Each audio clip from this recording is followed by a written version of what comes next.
আজকে আমাকে শেষ এক্সাম, আজকে এক্সাম শেষ সবাই মিললাম শুনতে গিয়া একটু মজা মজা করতে লেট হয়ে গেছে। পরে সজীবে ও আমার ফ্রেন্ড ওকে কি রাতে সাথে একলা যাবি কিভাবে তোকে বাসা একসাথেই যাওয়া যায়, তো আমি নামাই দিব রে।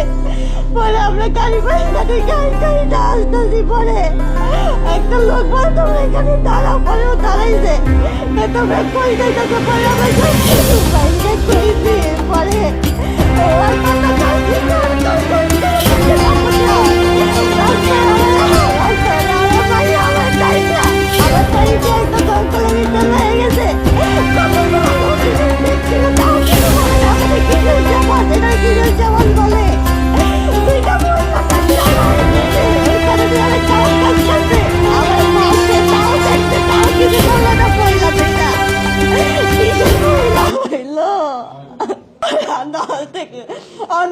কমপক্ষে 10 জন হইব।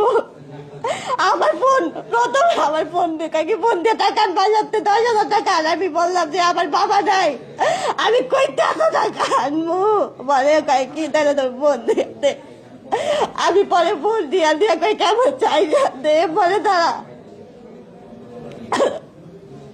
ওরা চাললো না, এত খারাপ কোর্স করতেছে। তাও লোক দেখছে, অনেক অফিস আসছিল, অফিসের লোকগুলা দেখছে, তাও কিছু বললো না, আমার টাইম দিয়ে দিছে, তাও কিছু কই না। একটা মহিলা আমার সামনে, তার ওই মহিলাটা কিছু কইলো না। এটা কি যে সমাজ, আমার বাঁচতে দিল না আমাদের সমাজ, এটা কি যে সমাজ বলে।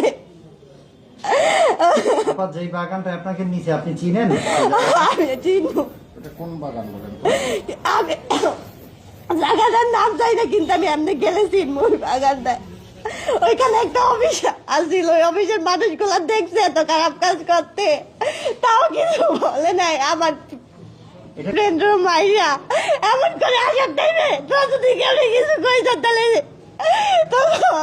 তোকে এই ছুরি দিয়ে মারিয়ে আমার টাইম নিয়ে আসার টাইম, টাইম নিয়ে আমার চেষ্টা নিয়ে আসছে। আমাদের দেখছে মানুষ, তারপর কেমনে আমার কাছে না আসতে পারলো, আমার কেমনে সাহায্য না করতে পারলো, আমাকে বাঁচতে দিল না। আমাদের এটা কিসের সমাজ, এটা কিসের সমাজ বলে? যেখানে একটা মেয়ে দর্শন হচ্ছে, তারপরেও তার কোনো প্রতিবাদ করে না, উল্টা মেয়ে দাঁড়া দাঁড়া দেখতেছে, আমার বাঁচতে দিল না। নাম জানতে পারছেন? আমি